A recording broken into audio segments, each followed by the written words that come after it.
الحمد لله رب العالمين الرحمن الرحيم مالك يوم الدين إياك نعبد وإياك نستعين اهدنا الصراط المستقيم صراط الذين أنعمت عليهم غير المغضوب عليهم ولا الضالين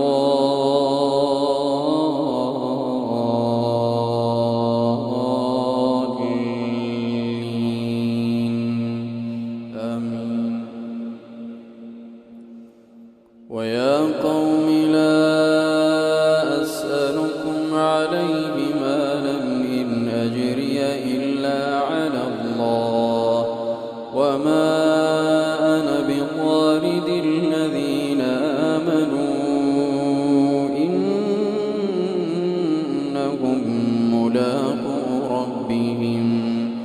إنهم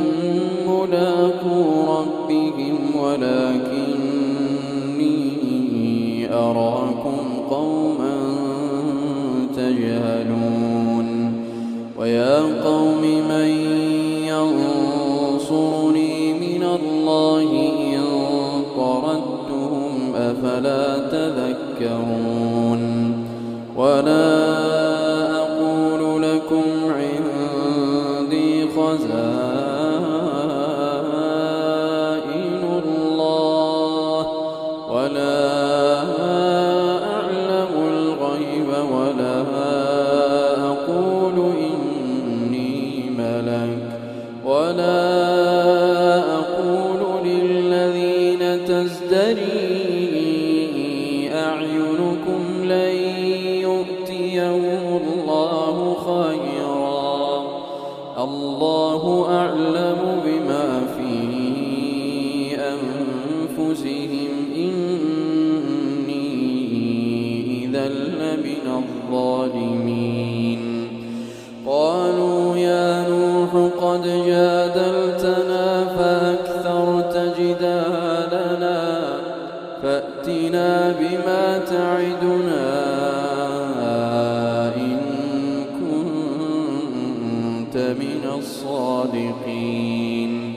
قال إنما يأتيكم به الله إن شاء وما أنتم بمعجزين ولا ينفعكم نصحي إن أردت أن أنصح لكم إن كان الله يريد أن يغويكم هو ربكم وإليه ترجعون. أم يقولون افتراه قل إن افتريته فعلي إجرامي وأنا بريء مما تجرمون. وأوحي إلى نوح أنه لن يؤمن من قومك إلا من قد آمن فلا تبتئس بما كانوا يفعلون. واصنع الفلك بأعيننا ووحينا ولا تخاطبني في الذين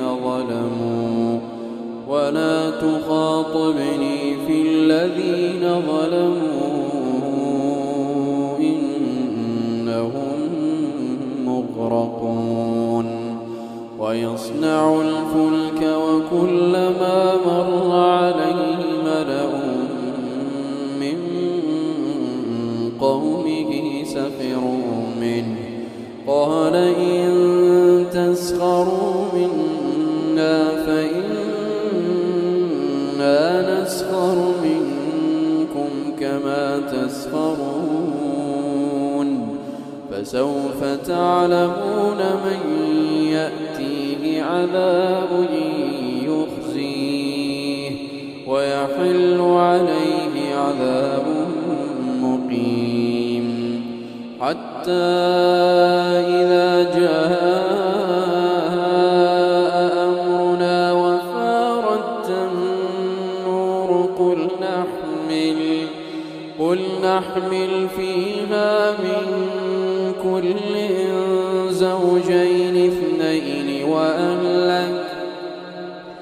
قل نحمل فيها من كل زوجين اثنين وأهلك إلا من سبق عليه القول وما آمن معه إلا قليل وقال اركبوا فيها بسم الله مجريها ومرساها إن ربي لغفور رحيم وهي تجري بهم في موج كالجبال ونادى نوح ابنه وكان في معزل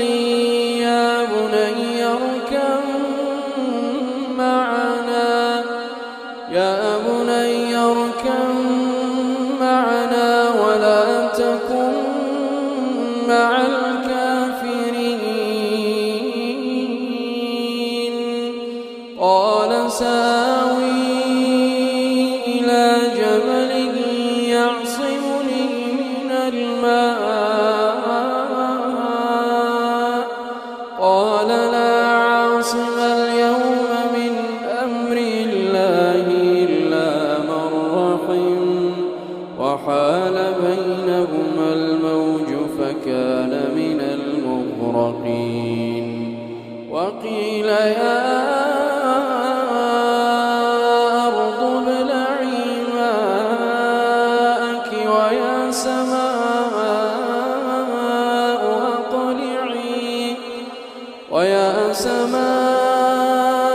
أقلعي وغيض الماء وقضي الأمر واستوت على الجود وقيل بعدا للقوم الظالمين ونادى نوح ربه فقال رب إن ابني من أهلي وإن وعدك الحق وأنت أحكم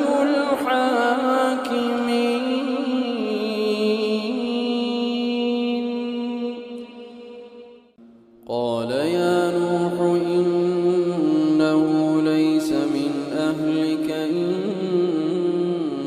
إنه عمل غير صالح فلا تسألني ما ليس لك به علم إني أعظك أن تكون من الجاهلين قال رب إني أعوذ بك أن أسألك ما ليس لي به علم وإلا تغفر لي وترحمني أكن من الخاسرين قيل يا نوح اهبط بسلام منا وبركات عليك وعلى أمم ممن معك وأمم سنمتعهم ثم يمسهم منا عذاب أليم تلك من أنباء الغيب نوحيها إليك ما كنت تعلمها أنت ولا قومك من قبل هذا فاصبر إن العاقبة للمتقين المتقين وإلى عاد أخاهم هودا قال يا قوم اعبدوا الله ما لكم من إله غيره إن أنتم إلا مفترون يا قوم لا أسألكم عليه أجرا إن أجري إلا على الذي فطرني أفلا تعقلون ويا قوم استغفروا ربكم ثم توبوا إليه يرسل السماء عليكم مدرارا ويزدكم قوة إلى قوتكم ولا تتولوا مجرمين قالوا يا هود ما جئتنا ببينة وما نحن بتاركي آلهتنا عن قولك وما نحن لك بمؤمنين إن نقول إلا اعتراك بعض آلهتنا بسوء قال إني أشهد الله واشهدوا أني بريء مما تشركون من دونه فكيدوني جميعا ثم لا تنظرون إني توكلت على الله ربي وربكم ما من دابة إلا هو آخذ بناصيتها إن ربي على صراط مستقيم فإن تولوا فقد أبلغتكم ما أرسلت به إليكم ويستخلف ربي قوما غيركم ولا تضرونه شيئا إن ربي على كل شيء حفيظ ولما جاء أمرنا نجينا هودا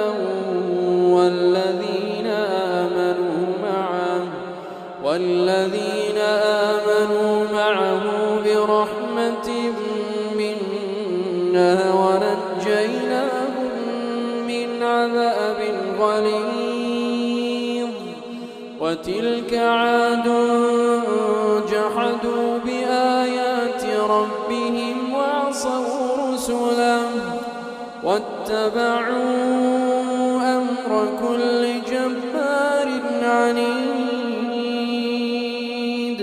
وأتبعوا في هذه الدنيا لعنة ويوم القيامة ألا إن عادا كفروا ربهم ألا بعدا لعاد قوم هود وإلى ثمود أخاهم صالحا قال يا قوم اعبدوا الله ما لكم من إله غيره هو أنشأكم من الأرض واستعمركم فيها فاستغفروه ثم توبوا إليه إن ربي قريب مجيب قالوا يا صالح قد كنت كنت فينا مرجوا قبل هذا أتنهانا أن نعبد ما يعبد آباؤنا وإننا لفي شك مما تدعونا إليه مريب. قال يا قوم أرأيتم إن كنت على بينة من ربي وآتاني منه رحمة فمن ينصرني من الله إن عصيته فما تزيدونني غير تخسير. ويا قوم هذه ناقة الله لكم آية فذروها تأكل في أرض الله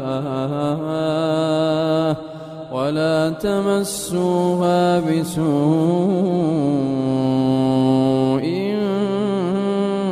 فيأخذكم عذاب قريب. فعقروها فقال تمتعوا في داركم 3 أيام ذلك وعد غير مكذوب. فلما جاء أمرنا نجينا صالحا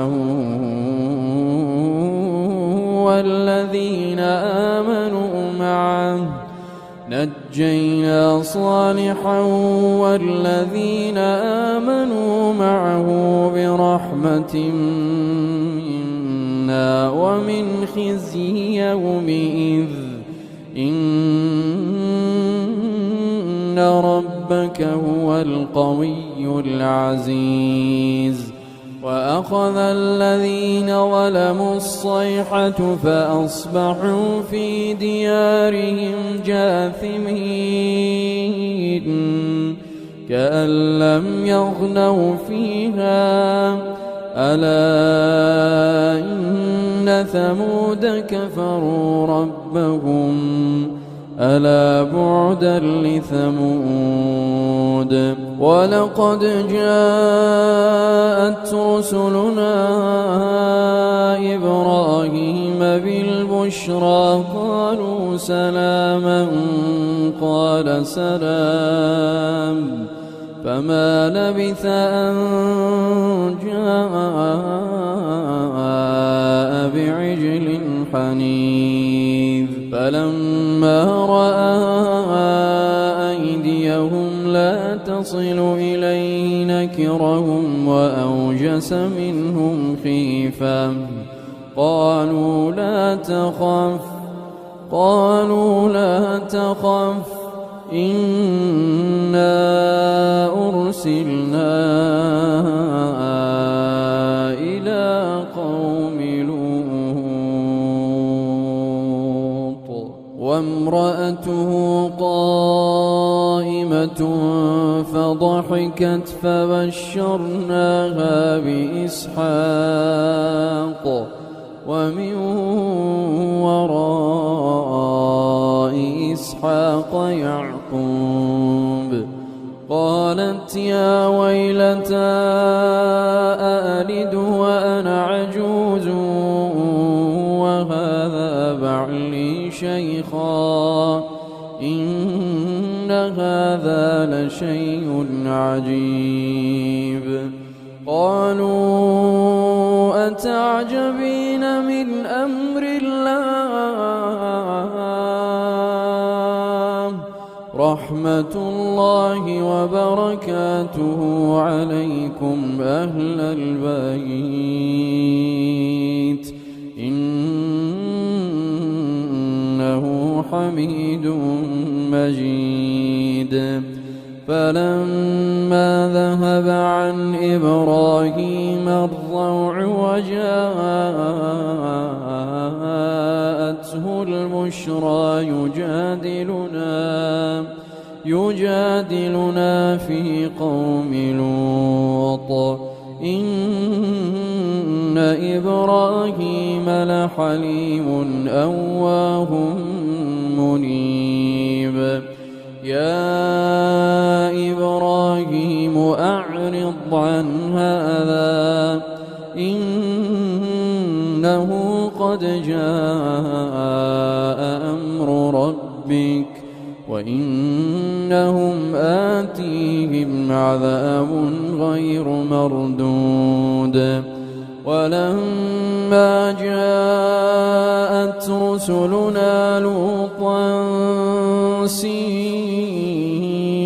بهم وضاق بهم ذرعا وقال هذا يوم عصيب وجاءه قومه يهرعون إليه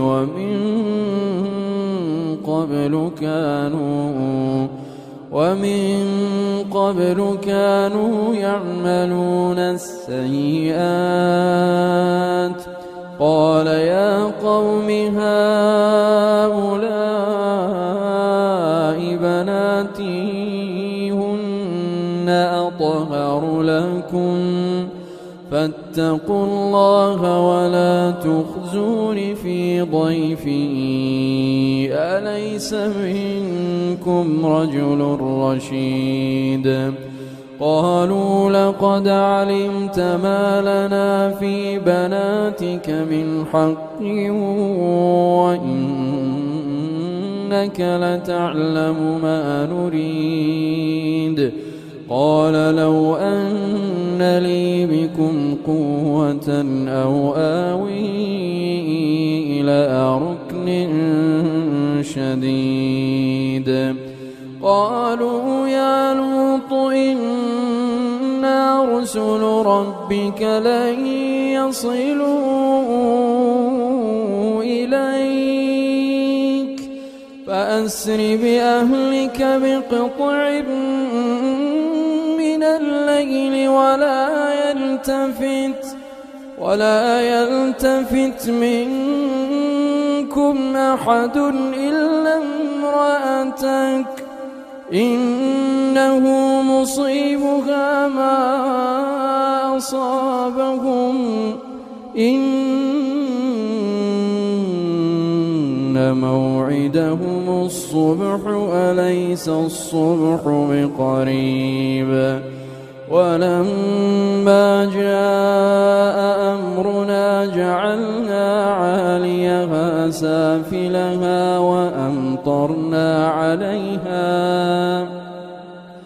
وأمطرنا عليها حجارة من سجيل منضود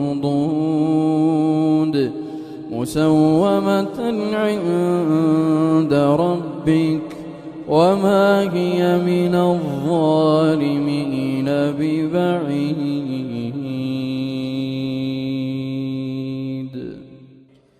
فلما جاء أمرنا جعلنا عاليها سافلها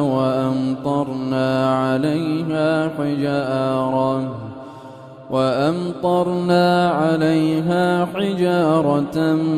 من سجيل منضود مسومة عند ربك وما هي من الظالمين ببعيد وإلى مدين أخاهم شعيبا قال يا قوم اعبدوا الله ما لكم من إله غيره ولا تنقصوا المكيال والميزان إني أراكم بخير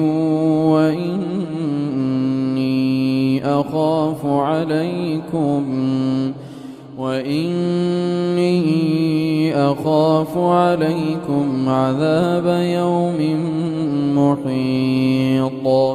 ويا قوم أوفوا المكيال والميزان بالقسط ولا تبخسوا الناس أشياءهم ولا تعثوا في الأرض مفسدين بقية الله خير لكم إن كنتم مؤمنين وما أنا عليكم بحفيظ قالوا يا شعيب أصلاتك تأمرك أن نترك ما يعبد آباؤنا أو أن نفعل في أموالنا ما نشاء إنك لأنت الحليم الرشيد قال يا قوم أرأيتم إن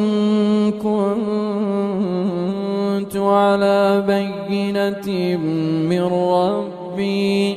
ورزقني منه رزقا حسنا وما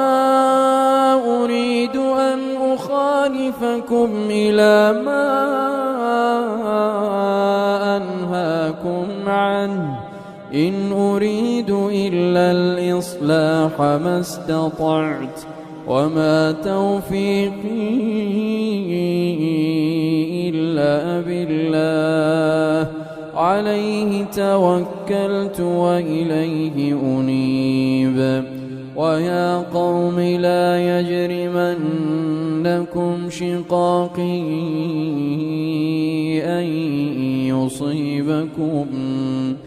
أن يصيبكم مثل ما أصاب قوم نوح أو قوم هود أو قوم صالح وما قوم لوط منكم ببعيد واستغفروا ربكم ثم توبوا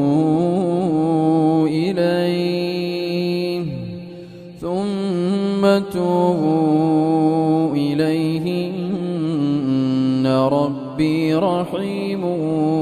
ودود قالوا يا شعيب ما نفقه كثيرا مما تقول وإنا لنراك فينا ضعيفا ولولا رهطك لرجمناك وما أنت علينا بعزيز قال يا قوم أرهطي أعز عليكم من الله واتخذتموه وراءكم ظهريا إن ربي بما تعملون محيط ويا قوم اعملوا على مكانتكم إني عامل سوف تعلمون من يأتيه عذاب يخزيه ومن هو كاذب وارتقبوا إني معكم رقيب ولما جاء أمرنا نجينا شعيبا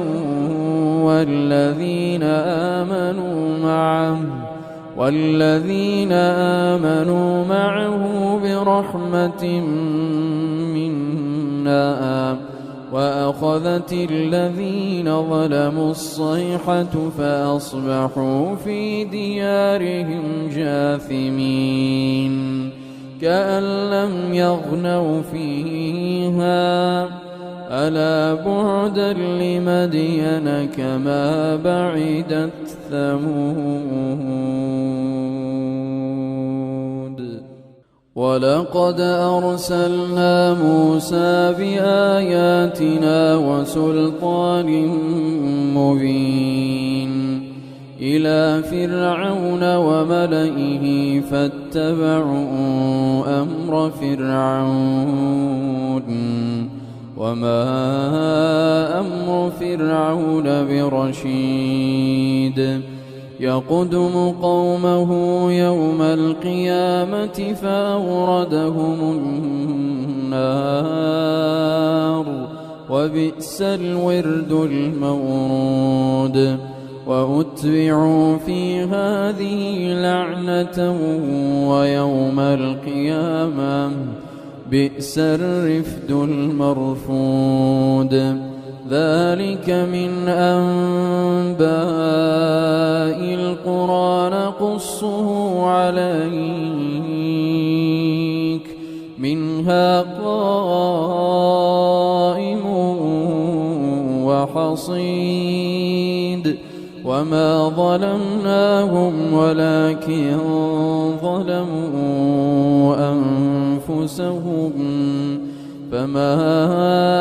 أغنت عنهم آلهتهم التي يدعون من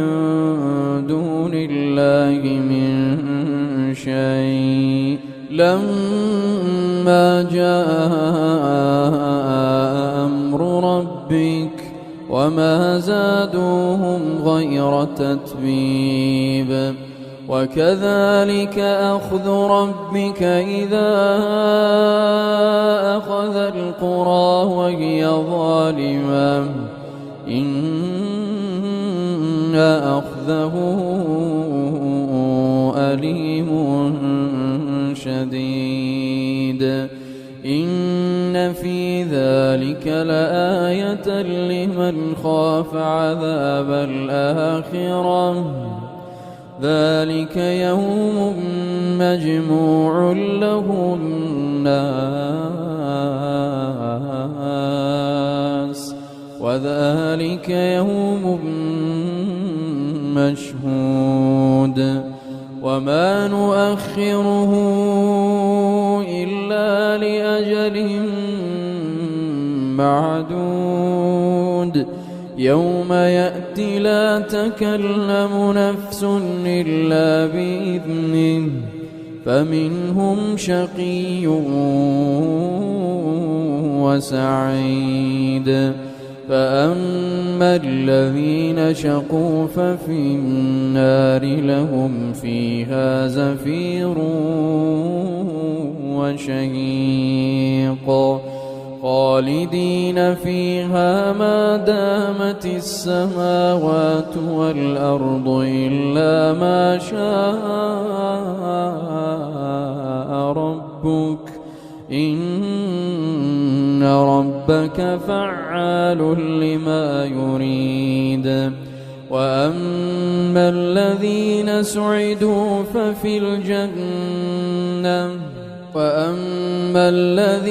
سعدوا ففي الجنة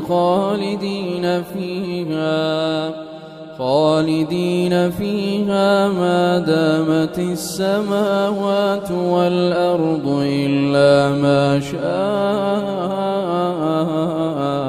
ربك عطاء غير مجذوذ فلا تك في مرية مما يعبد هؤلاء ما يعبدون إلا كما يعبد آباؤهم من قبل وإنا لموفوهم نصيبهم غير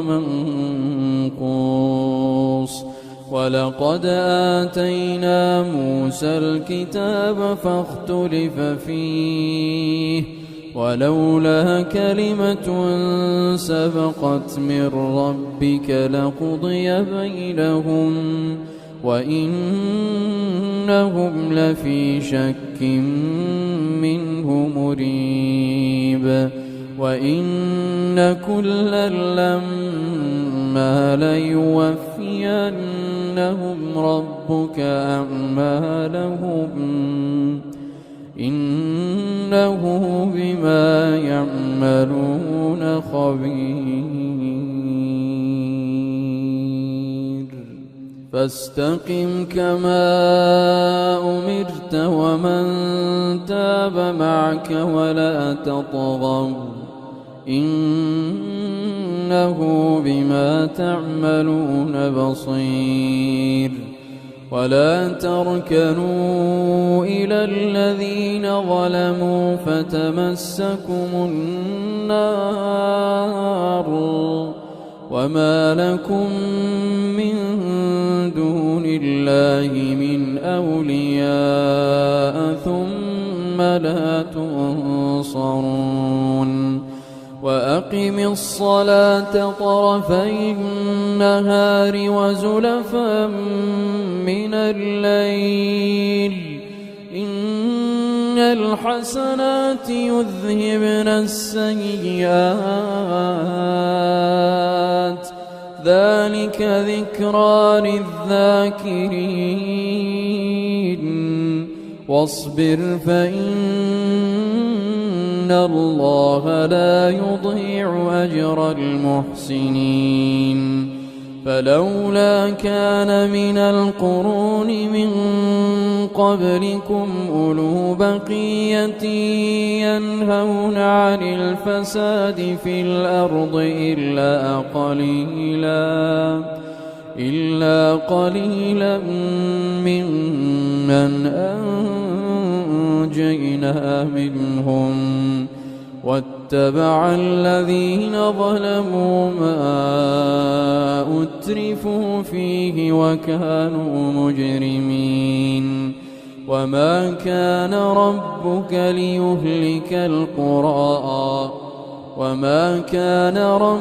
ليهلك القرى بظلم وأهلها مصلحون ولو شاء ربك لجعل الناس أمة واحدة ولا يزالون مختلفين إلا من رحم ربك ولذلك خلقهم وتمت كلمة ربك لأملأن جهنم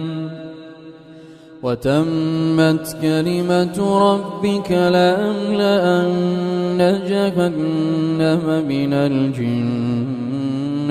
والناس أجمعين وكلا نقص عليك من أنباء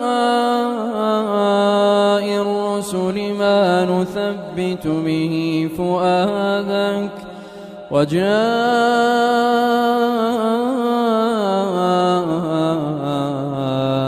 في هذه الحق وموعظة وذكرى للمؤمنين